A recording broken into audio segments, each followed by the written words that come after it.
The hunter found the cave at 2:47 p.m., 3 hours before the blizzard was forecast to hit, and knew immediately that this rough hollow in the mountainside would be the difference between life and death.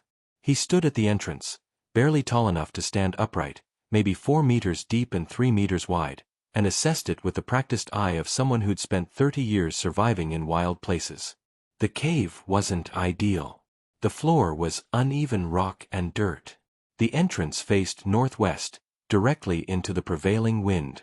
There was evidence of previous animal occupation, scat that looked weeks old, maybe from a bear that had denayed here last winter.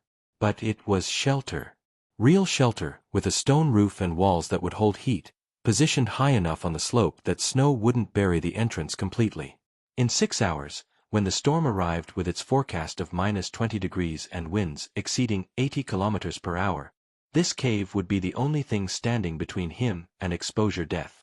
The forecast had been clear: severe winter storm, 18 to 24 hours of heavy snow, life-threatening conditions for anyone caught unprepared. Most people in the valley had secured themselves in heated homes, stocked pantries, and laughed at the weather reports from the comfort of their living rooms. But the hunter had been 3 days into a solo expedition, tracking elk through the high country, when the forecast reached him via a garbled radio transmission from a ranger station 40 kilometers away. By the time he'd received the warning, retreat to civilization was already impossible. The trails he'd hiked in on would be impassable within hours, buried under snow, transformed into avalanche terrain. His only option was to find shelter and wait it out. The cave was that shelter. Now came the critical part: transforming a bare stone hollow into something that could keep him alive through 24 hours of blizzard conditions. He dropped his pack just inside the entrance and looked west. The sky was already changing, high clouds moving fast, a pressure drop he could feel in his sinuses, that particular quality of light that meant snow was coming and coming hard. He had maybe 4 hours of working time before conditions deteriorated. 4 hours to gather firewood, improve the shelter, and prepare for a siege. The hunter was 52 years old, lean and weathered from decades of outdoor living. He'd grown up in these mountains, had learned survival from his father and grandfather, had spent more nights sleeping under stars than in beds. He knew cold. He knew storms. He knew exactly how small the margin for error would be once the blizzard hit. He'd brought supplies for a 5-day hunting expedition, a sleeping bag rated to -15, a small tarp, basic cooking gear, 5 days of food, and most critically, the tools to make fire and maintain it. A hatchet hung from his belt. A fixed-blade knife rode in a sheath on his chest. A ferro rod and waterproof matches were secured in an inside pocket where body heat kept them ready. But supplies were only part of survival. Skill was knowing how to use them. Experience was knowing what to prioritize when time was limited. If you're fascinated by real survival skills, by the kind of knowledge that actually keeps people alive when nature turns hostile, hit that subscribe button right now for the Old World Survival. We bring you authentic wilderness survival stories. No fake drama, no manufactured danger, just real techniques from real survivors facing real conditions. Subscribe now, because what comes next shows exactly why preparation matters. The first task was firewood. Fire would be everything: warmth, light, morale, the ability to melt snow for water and cook food. Without sustained fire, the cave would become only marginally better than being fully exposed. The hunter worked with focused intensity, moving through the forest that surrounded his position. Deadfall was abundant. This high country had seen drought the previous summer, and dead trees stood like gray sentinels among the living. He selected carefully: dry pine for quick-burning kindling, dense fir for longer-burning coals, and several arm-thick logs that would sustain a fire through the long night ahead. Each load of wood was carried back to the cave and stacked just inside the entrance, protected from the snow that would soon make gathering impossible. He worked in a rhythm that generated body heat without causing sweat. Crucial, because sweat in sub-zero conditions was as dangerous as no clothing at all. By 4:15 p.m., he'd accumulated what he estimated was 2 full days' worth of firewood. Maybe more, if he was conservative. The pile filled nearly a third of the cave's interior, but that was acceptable. He'd rather have too much wood than too little.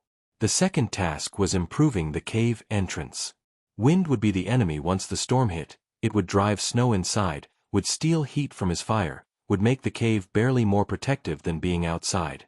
He used his hatchet to cut flexible pine boughs, weaving them together into a rough barrier that could be positioned across the lower half of the entrance. It wasn't sealed, he needed ventilation for the fire, but it would block the worst of the wind-driven snow. He secured it with cord from his pack, testing it against the breeze that was already picking up. Next, he used the tarp from his pack to create a baffle system. The tarp, bright orange, 3 meters by 2 meters, was hung from the cave ceiling about a meter inside the entrance, creating an airlock effect. Wind and snow would hit the tarp instead of penetrating directly into the living space. It wasn't perfect, but it would make the difference between a cave that held heat and one that simply sheltered him from direct snowfall.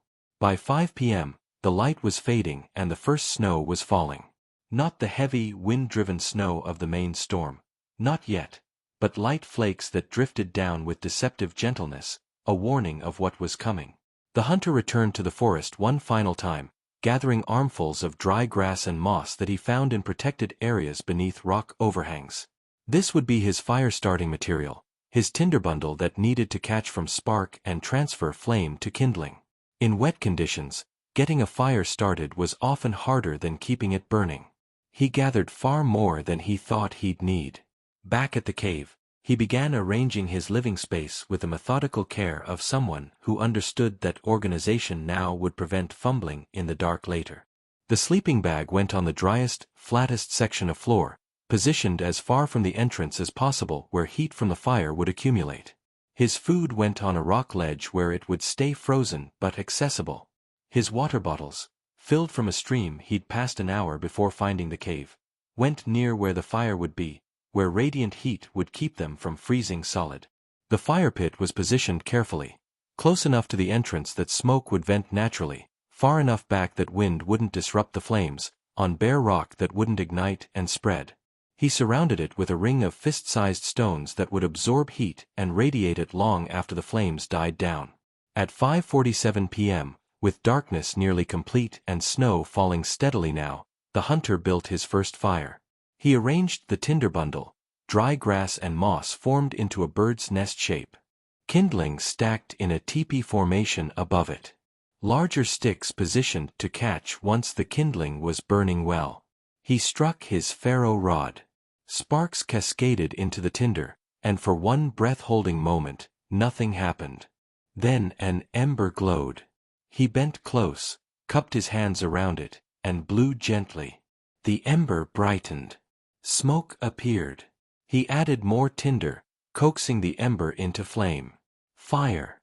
The small flame caught on the dry grass and spread to the kindling. Within 3 minutes, he had a legitimate fire burning, its light pushing back the darkness, its warmth beginning, just beginning, to take the edge off the cave's cold. The relief was physical and psychological. Fire meant survival was possible. Without it, he'd have been facing a desperate night of trying to stay warm through movement and body heat alone, burning calories faster than he could replace them, fighting a losing battle against hypothermia. By 6:30 p.m., the storm had arrived in earnest. The wind hit first, a low roar building in the west, moving through the forest, then slamming into the mountainside with force that made the pine bough barrier shudder. Snow came with it, no longer gentle flakes but driven pellets that found every gap, every opening, every weakness in his improvised windbreak. The tarp barrier worked exactly as intended, catching the wind-driven snow and deflecting it, creating a pocket of relatively calm air in the cave's interior. But snow still found its way in, fine powder that drifted through gaps and accumulated in corners, that melted near the fire and created puddles that would need constant management. The temperature outside, according to his small thermometer, was -18 and dropping. Inside the cave, near the fire, maybe -5. Livable, but only because the fire burned. If the fire went out, the cave would equilibrate with outside temperature within an hour, and -18 without a heat source was a death sentence. The hunter fed the fire with careful precision, adding wood piece by piece, maintaining flames hot enough to provide warmth but not so large that they consumed his fuel wastefully. He'd done this before, had spent countless nights managing fires in winter conditions, but it never became routine. Fire was life, and life required constant attention. At 7:15 p.m., he melted his first pot of snow for water. The aluminum pot, blackened from years of use, sat on rocks at the fire's edge, filled with clean snow he'd gathered from just outside the entrance. Snow to water was roughly a 10-to-1 ratio by volume, meaning he needed to melt 10 pots of snow to get 1 pot of drinkable water. It was tedious, time-consuming work, but essential. While the snow melted, he ate his first meal of the siege: dried meat, energy-dense trail mix, and a chocolate bar that had frozen solid and needed to be warmed by the fire before his teeth could break it. Not gourmet, but calories. His body would burn through 3,000 or more in these conditions, fighting the cold, and he needed to keep feeding the furnace. Outside, the storm intensified. The wind was constant now, a roar that never paused, punctuated by gusts that hit the mountain like physical impacts. Snow was accumulating rapidly. He could see it through the gaps in his barrier, building up in drifts, transforming the landscape into an alien white wilderness. At 8 p.m., he checked his firewood supply. He'd already burned through more than he'd planned. The wind and cold were consuming fuel faster than his calculations had predicted. At the current rate, he'd run out sometime tomorrow afternoon. That meant he'd need to venture out during the storm to gather more wood. The thought sat in his mind like a stone, but he pushed it aside. That was a problem for tomorrow. Tonight's job was simpler: tend the fire, stay warm, survive until dawn. The hunter settled into his sleeping bag, positioned so he could feed the fire without fully emerging from the bag's protection. His world shrank to the small circle of firelight, to the stone walls of the cave, to the immediate tasks of survival. Outside, the blizzard raged on. Inside, a lone fire burned against the darkness. He was 3 hours into a 24-hour siege, and the night was just beginning. The wind screamed.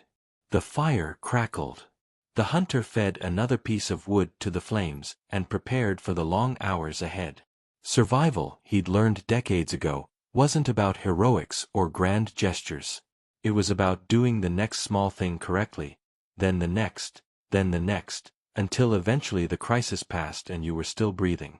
Tonight would test that philosophy like it had rarely been tested before. 11:30 p.m. The hunter had been in the cave for nearly 9 hours, and the storm had reached a fury that exceeded even the dire forecasts. Wind gusts hit the mountainside with such force that he could feel vibrations through the stone beneath him. The roar was constant and overwhelming, a sound that penetrated everything, that made thought difficult, that created an isolation so complete it felt like being the last person on earth. Snow had found every weakness in his barriers. Despite the tarp and the pine bough windbreak, fine powder infiltrated the cave, accumulating in corners, melting near the fire into puddles that he had to constantly manage. The entrance was partially buried now. He could see drifts building against the outside of his barriers, snow piling up with terrifying speed. The temperature inside the cave, even with the fire burning steadily, had dropped to -8 Celsius. Outside, according to his thermometer during a brief check, -23 with wind chill pushing it far lower. His firewood supply was becoming critical. He'd burned through nearly half his stockpile, and it was only approaching midnight. The storm was forecast to continue through tomorrow, possibly into tomorrow night.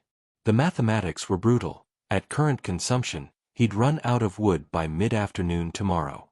That meant a decision was approaching. Either ration the fire severely, accepting colder conditions and the risk that would bring, or venture out into the storm to gather more fuel. Neither option was good. Both carried serious risks. At midnight, the fire began acting strangely. The flames, which had been steady and predictable, started flickering erratically. Smoke that should have vented naturally through the cave entrance began swirling in unpredictable patterns, sometimes filling the cave interior. The hunter realized what was happening. The wind direction had shifted. Instead of hitting the entrance head-on, it was now coming from an angle that created a downdraft, pushing smoke back into the cave rather than allowing it to escape. He moved quickly, repositioning the tarp barrier, creating a new angle that would channel smoke toward the entrance. It took 15 minutes of adjustment, working in the smoke-filled cave with stinging eyes, but finally he found a configuration that worked. The smoke began venting properly again. But the incident had cost him. 15 minutes of working in the cold, away from the fire's direct warmth, had dropped his core temperature noticeably. His hands were stiff and clumsy. His feet, which had been warm enough, now felt distant and cold. He climbed into his sleeping bag and positioned himself as close to the fire as safely possible, trying to reclaim the warmth he'd lost. At 12:47 a.m., he melted more snow for water. The process was hypnotic, watching ice crystals collapse into liquid, watching steam rise and dissipate, the simple alchemy of heat transforming solid to liquid. He drank the water slowly, feeling warmth spread from his stomach outward. His food supply was holding well. He'd eaten conservatively, rationing the calorie-dense items, saving the freeze-dried meals for when he'd have more fuel to spare for cooking water. But he was hungry, constantly hungry, his body burning through calories at a rate that his limited supplies couldn't match. Hunger and cold. The two constants of winter survival, working together to break down his body's defenses. At 1:30 a.m., he heard a sound that made his blood freeze, a deep, resonant crack, followed by a rumble that built and built until it shook the entire mountain. Avalanche. He sat perfectly still, listening, trying to determine direction and distance. The sound came from somewhere above and to the north, not directly threatening his position, but close enough to hear, close enough to feel through the stone. The storm was loading the slopes above him with new snow, unstable snow, and now it was releasing. He was positioned on a rocky outcrop that should be safe from avalanche paths, but "should be" was a phrase that meant less when you could hear avalanches releasing nearby. Minutes passed. No follow-up slides. No indication that another was headed his direction. But the knowledge sat with him now. The storm wasn't just bringing cold and wind. It was creating avalanche conditions that would persist for days after the snow stopped falling. At 2:15 a.m., the hunter made his decision. He couldn't wait until afternoon to gather more firewood. If he waited until his supply was exhausted, he'd be working in desperation, with no heat source to return to, with his body already cold. Better to go now, while he still had a fire burning, while he could warm himself when he returned. He dressed completely, every layer he owned. His heaviest parka over everything. His balaclava pulled down to cover his face. His gloves, then a second pair of mittens over those. He grabbed his hatchet and forced himself to stand. At the cave entrance, he paused, taking 3 deep breaths to oxygenate his blood, preparing himself for what came next. Then he pushed through the pine bough barrier and stepped into the storm. The wind hit him like a physical attack. Snow drove into his face with such force that breathing became difficult. Visibility was zero, literally zero. He could see perhaps 2 meters, maybe less in the worst gusts. The forest was 20 meters from the cave entrance. 20 meters that might as well have been a kilometer. He moved slowly, carefully, using the mountainside as a guide, feeling his way rather than seeing. The snow was thigh-deep, sometimes deeper where drifts had accumulated. Each step required lifting his leg high, plunging forward, post-holing through unstable layers. The cold penetrated his clothing almost immediately. The wind found every gap, every seam, every weakness. His face, despite the balaclava, stung from the driven snow. His hands, despite 2 layers of protection, began going numb within minutes. He reached the forest and began gathering deadfall by feel, selecting pieces by size and heft rather than sight. Anything too large to carry easily was discarded. He needed fuel he could transport in a single trip. 5 minutes in the forest. That's all he allowed himself. 5 minutes of gathering, loading his arms with as much wood as he could carry, then the return journey. The trip back to the cave was a nightmare. Loaded with firewood, unable to see, fighting through deep snow and hurricane-force wind, he navigated by memory and instinct. At one point he became disoriented, unsure if he was heading toward the cave or away from it. He stopped, forced himself to think through the panic.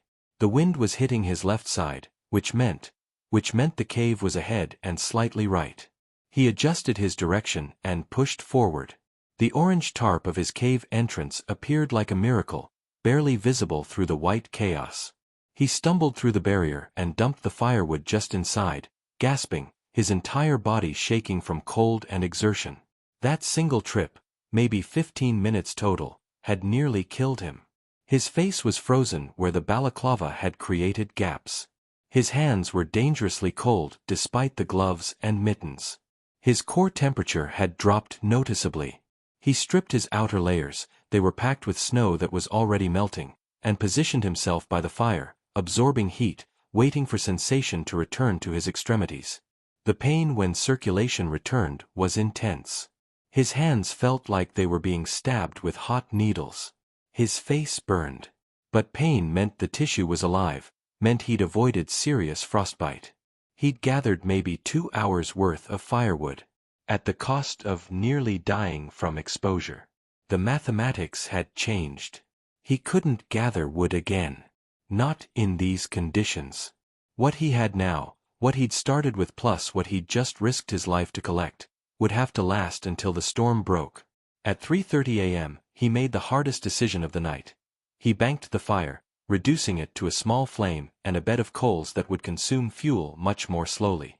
The temperature in the cave dropped immediately. Within 20 minutes, it had fallen from -8 to -12. His sleeping bag, rated to -15, was being tested at the edge of its capacity. He climbed fully into the bag, pulled the hood tight around his face, and tried to generate warmth through shivering. His body shook continuously, involuntary muscle contractions trying to produce heat, burning precious calories but keeping his core temperature just high enough to survive. The hours between 4 a.m. and dawn were the longest of his life. Too cold to sleep properly, too exhausted to stay fully alert, he existed in a state between consciousness and unconsciousness. The banked fire provided minimal warmth. The cave's temperature stabilized at -13. His sleeping bag's insulation was the only thing standing between survival and hypothermia. At 6:47 a.m., gray light began penetrating the storm. Not sunrise, the sky was too obscured for actual sunlight, but the shift from absolute darkness to dim gray that meant day was arriving. The hunter forced himself out of the sleeping bag and rebuilt the fire. His fingers were stiff and clumsy, his body slow to respond to commands, but he got kindling positioned, got flames growing, got heat building again. As the fire grew, he melted snow for water and ate a cold breakfast, energy bars and nuts that his body desperately needed. The food helped. The warm water helped more. By 7:30 a.m., he felt almost functional again. At 8 a.m., he checked conditions outside. The storm was still raging, no improvement, no break in the wind or snow. But it didn't feel worse, either. It felt like the storm had reached its peak and was maintaining that level rather than intensifying further. He checked his firewood supply and did the math. 12 hours of fuel remaining, maybe 15 if he was extremely conservative. The forecast had called for the storm to break by late afternoon or early evening. It would be close. Very close. But possible. The rest of the morning passed in a routine of survival tasks. Feed the fire. Melt snow. Eat small amounts. Manage the puddles from melting snow infiltration. Check for dangerous numbness in extremities. Maintain the barriers against wind and snow. At 11:30 a.m., he noticed something. The quality of light had changed. Still gray, still dim, but marginally brighter. And the wind, while still fierce, seemed to be gusting less frequently. By 1 p.m., he was certain. The storm was weakening. Not quickly, not dramatically, but definitively. The snow was falling less heavily. The wind had dropped from constant hurricane force to intermittent gale force. At 3:15 p.m., the snow stopped. The wind continued, but without the driven snow, visibility improved dramatically. The hunter could see the forest now, could see the landscape transformed by nearly a meter of fresh accumulation, could see blue sky beginning to appear through breaks in the clouds. By 4:30 p.m., the wind had dropped to manageable levels. The storm was over. The hunter ventured outside for the first time in daylight since yesterday afternoon. The world had been completely transformed.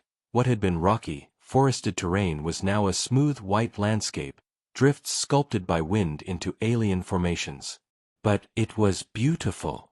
Brutally, dangerously beautiful. He gathered more firewood, working slowly, building up his stockpile for one more night. The temperature was still -20, still deadly without shelter, but without the wind and snow, the forest was navigable. That night, with adequate firewood and the storm past, he allowed himself a real fire, big and hot and wasteful of fuel because he could afford to be wasteful now. He cooked a proper meal, melted plenty of water, and sat by the flames feeling warmth penetrate deep into his core. He'd survived 24 hours in a cave during a severe blizzard, with resources that had barely been adequate, with decisions that had been close calls, with moments when the margin between survival and death had been measured in degrees and minutes. The next morning, he packed his gear and began the long hike back to civilization. The trails were buried, the route difficult, but the storm was over and the danger had passed. As he hiked, he thought about what the cave had taught him. That preparation mattered, but was never perfect. That storms always exceeded forecasts. That survival came down to small decisions made correctly, repeatedly, until the crisis passed.